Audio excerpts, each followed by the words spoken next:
ہم پر جو یہ حالات آئے بارش ہے، اس میں کوئی گھبرانے کی ضرورت نہیں، کوئی پریشان ہونے کی ضرورت نہیں۔ یہ بارش صرف ہم پر نہیں ہوئی، کیوں بھائی پورے علاقے میں بارش ہوئی کہ نہیں ہوئی؟ بازار والوں پر بھی ہوئی کہ نہیں ہوئی؟ کارخانے والوں پر بھی ہوئی کہ نہیں ہوئی؟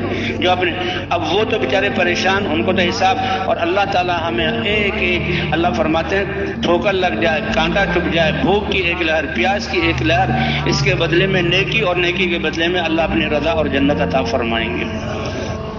ہاں، صحابہ کرام جو ہے صلح حدیبیہ کے موقع پر حضور صلی اللہ علیہ وسلم یعنی مدینہ منورہ سے احرام کی حالت میں چل کر کتنے مہینے کا سفر جو ہے طے کر کے اور مکے کے سامنے تشریف لے آئے۔ اللہ نے نظام چلایا، مکے والوں نے کہا ہم داخل نہیں ہونے دیں گے۔ حضرت عثمان رضی اللہ تعالیٰ عنہ کو حضور نے بھیجا، جاؤ مکے والے سے بات کرو، ہم احرام کی حالت میں آئے ہیں اور ہم قربانی کے جانور ساتھ لے کر آئے ہیں، اور ہمارے پاس ہتھیار بقدر ضرورت ہیں، لڑنے کے لیے نہیں آئے ہیں۔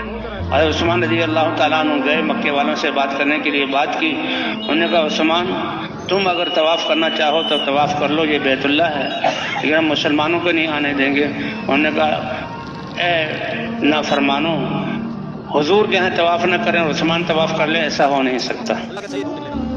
حضور کو طواف کرنے کی اجازت نہ تو عثمان، حالانکہ بیت اللہ سامنے ہو، کتنی بیت اللہ کی محبت تھی، پورا سفر ہو چکا ہے، پہنچ چکے ہیں، لیکن اللہ نے بتلانا تھا۔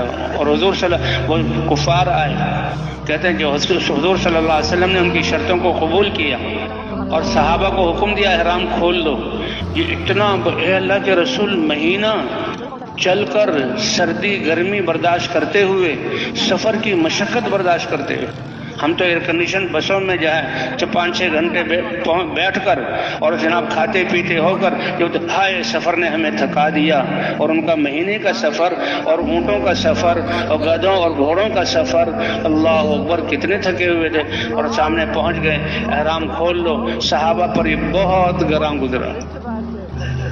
آپ غالباً ام المومنین ام سلمہ کے پاس گئے، ام سلمہ یا رسول اللہ یہ غمگین اتنے ہیں کہ ان کے آپ کا حکم یہ سمجھ نہیں پا رہے کہ اے اللہ کے رسول یہ کہ حضرت عمر کہ اے اللہ کے رسول ہم حق پر نہیں ہیں، کہ بالکل حق پر ہیں، کیا ہم میں سے مرنے والے جنت میں نہیں جائیں گے؟ بالکل جنت میں جائیں گے۔ اور یہ کافر باطل والے نہیں ہیں؟ بالکل باطل والے ہیں۔ کیا ان کا مرنے والا اللہ کی ناراضگی کا مستحق نہیں ہے؟ بالکل مستحق ہے، جہنم میں جائیں گے۔ اے اللہ کے رسول ہم ان سے کئی دفعہ غالب، یہ جنگ لڑ کے جو ہے ہم جو ہے کیا کہتے ہیں ان پر غالب نہیں آئے؟ کہنے یہی ہے میں اللہ کا رسول ہوں اور اللہ کا بندہ ہوں، جو میرے اللہ کا حکم ہوگا تو میں وہی کروں گا۔ ابو بکر نے بھی وہی جواب دیا، اور پھر حضرت ام سلمہ نے کہا آپ جائیے، باہر آئیے اور آپ نے سر کو منڈوائیے اور احرام کھول دیجیے۔ آپ نے اپنے اللہ کو بلوایا، سر کو مونڈا۔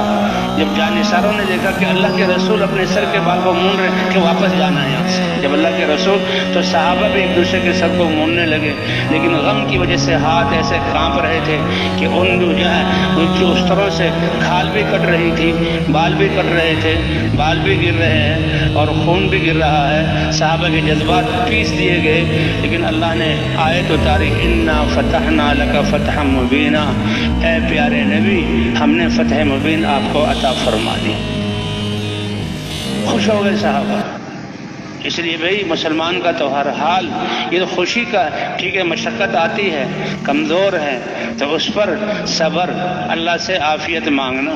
تو اللہ تعالی ہمارے ٹھیک ہے اجتماع کے جوڑ کے لیے ہم جمع ہوئے، وہاں جمع ہو گئے تھے، اعمال جو ہیں بارش ہو گئی، اللہ کا امر ہمیں یہ مشقت پیش آئی، تو بھئی یہی مشقتیں انشاءاللہ ہماری ہدایت کی کمال کا ذریعہ اور انسانیت کے لیے ہدایت کے نقشوں کے جو ہے پھیلنے کا ذریعہ بنے گی۔ تو بے خب سب اس پر خوش ہے نا انشاءاللہ، کوئی شکایت تو نہیں ہے؟ ہاں اللہ سے عافیت مانگنی چاہیے، لیکن اللہ نے یہ کہتے ہیں بندہ اللہ تعالیٰ اس کو ایک اونچے مقام پر پہنچانا چاہتے ہیں، اور بندہ اس مقام والے اعمال نہیں کرتا تو اللہ تعالیٰ کوئی بیماری، کوئی پریشانی، کوئی بھوک اور پیاس بھیج کر اونچے مقام تک اللہ پہنچا دیتے ہیں۔ شاید ہم وہاں رہتے ہوئے اور اعمال کرتے ہوئے یہ کھانا بھی چل رہا ہے، پینا بھی چل رہا ہے، اعمال بھی سن لیے ماشاءاللہ، آرام بھی کیا اور دل کے جذبات بھی بدل گئے. بہت بڑی بات تھی، ایک ایک لگام بہت قیمتی ہے. لیکن یہ بارش کا برسنا اور جناب والے پریشانی کا آنا اور ہمارا وہاں سے یہاں آنا اور یہ مشقتیں، وہ تو ایک کانٹے کی مشقت بھی جو ہے مسلمان کے لیے ایک نیکی لکھی جاتی ہے. اللہ کے اے اللہ ہمارے جو آپ نے بارش جو ہے اتاری اور ہمیں جو مشقت آئی، اے اللہ ہماری اس قربانی کو قبول فرما کر ہماری ہدایت اور انسانیت کی ہدایت کا ذریعہ بنا دے. اے اللہ امت کے اس کام پہ کھڑے ہونے کا ذریعہ بنا دے. تو بھئی کون کون نیت کرتا ہے کہ انشاءاللہ ہم اس محنت کو زندگی کا مقصد بنا کر کریں گے اور اس محنت کو لے کر پوری دنیا میں جائیں گے انشاءاللہ، اور ہر حال میں اللہ کے امر کو دیکھیں گے، خوشی کے ملنے پر اللہ کا شکر ادا کریں گے اور ناگواری کے آنے پر صبر کریں گے اور اللہ سے دعا مانگیں گے.